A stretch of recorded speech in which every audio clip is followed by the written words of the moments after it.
friend Martin puts it, this sentence was followed by 15 minutes of applause and a year-long war. Longtime viewers of this channel will know that I like collecting children's books about patriotic things, and when I asked for one at the bookstore in Israel, the woman excitedly gave me this, which she proudly said plays the Ben Gurion speech when you press this button here.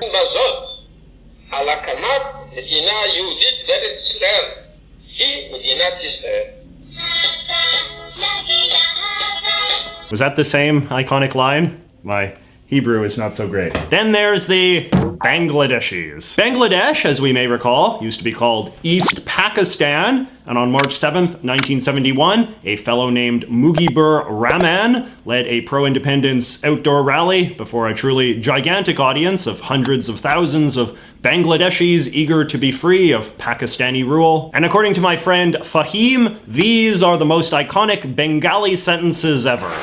এবারে সংগ্রাম আমাদের মুক্তির সংগ্রাম এবারে সংগ্রাম স্বাধীনতার সংগ্রাম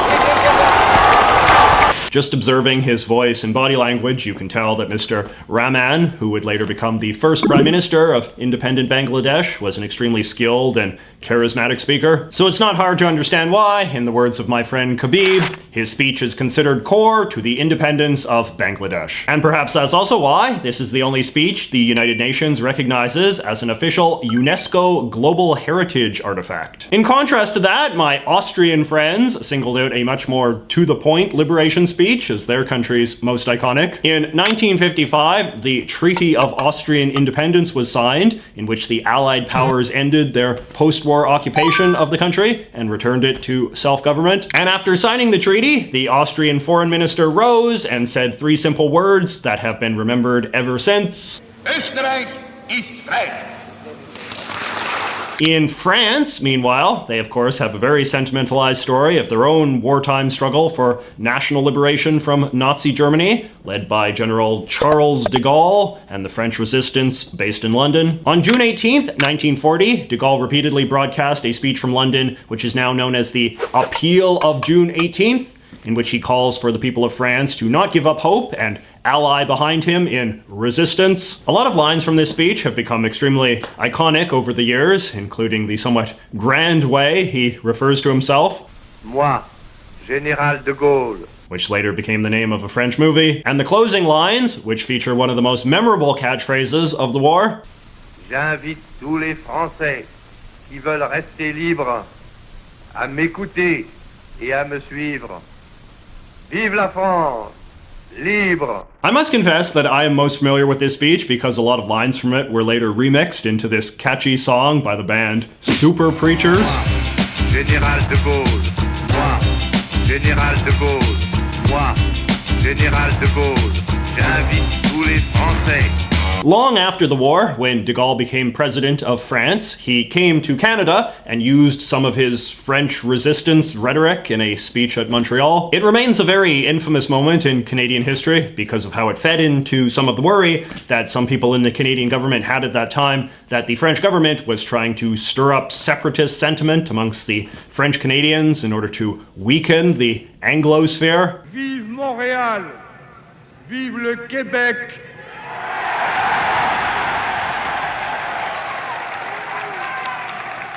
Vive le Québec libre! All right, now talking of war, let us now look at some classic war speeches. You might think that one of Germany's most famous speeches, and remember, we are not necessarily talking about morally good speeches here, would be something from Hitler. But according to my German friends, the most iconic speech from the Third Reich was actually delivered by Joseph Goebbels, the Nazi propaganda minister, in what is known as the Sports Stadium speech of 1943. It's actually a pretty chilling speech that's gained iconic status because of the way it captures the crazed bloodthirstiness of that regime, particularly in the final years of the war. Will nicht den totalen Krieg, sagen die Engländer, sondern die Kapitulation.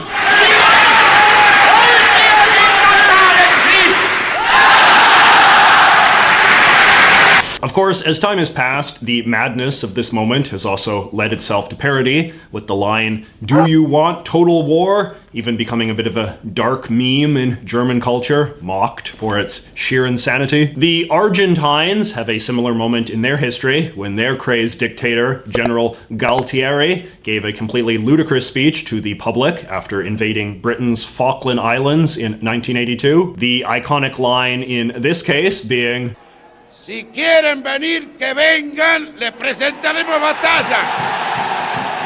which of course went about as well for the Argentines as total war did for the Germans. And Galtieri's line has accordingly become a similar meme. My friend Julian says, today it's used when somebody does something they can't accomplish. That same balcony where General Galtieri spoke was also the scene of Argentina's most famous goodbye speech, the 1951 speech of Argentina's powerful First Lady Eva Perón. This was the speech that later inspired the song Don't Cry for Me, Argentina in the musical Evita, even though there isn't actually a lot of overlap in the words. The official reason for this speech was that Eva was disavowing her interest in becoming vice president, an idea her husband had proposed as a way of consolidating their power, but had not gone over well with the military. Eva wound up dying from cancer just a few months later, which gave this speech an iconic status as her final public appearance, which allowed the moment to be reinterpreted as a kind of symbolic goodbye to the nation, which is a good pretext to check out some other iconic goodbye speeches. In Chile, they have a grim one in the form of the final words of President Salvador Allende, who was overthrown in a military coup in 1973, during which he killed himself. His last words were broadcast on the radio and are quite powerful, given the long dictatorship that was to follow. Trabajadores de mi patria,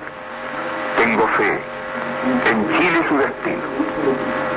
Superará otros hombres este momento gris y amargo donde la traición pretende imponer. Sigan ustedes sabiendo que mucho más temprano que tarde, de nuevo, abrirán las grandes alamedas por donde pase el hombre libre para construir una sociedad mejor.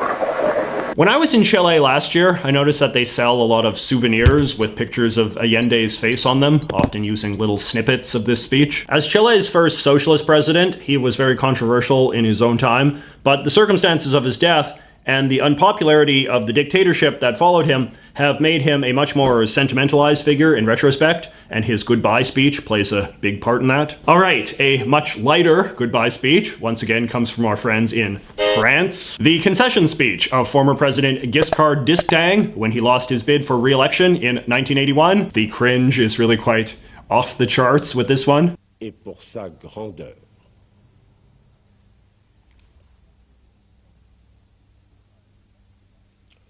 Au revoir.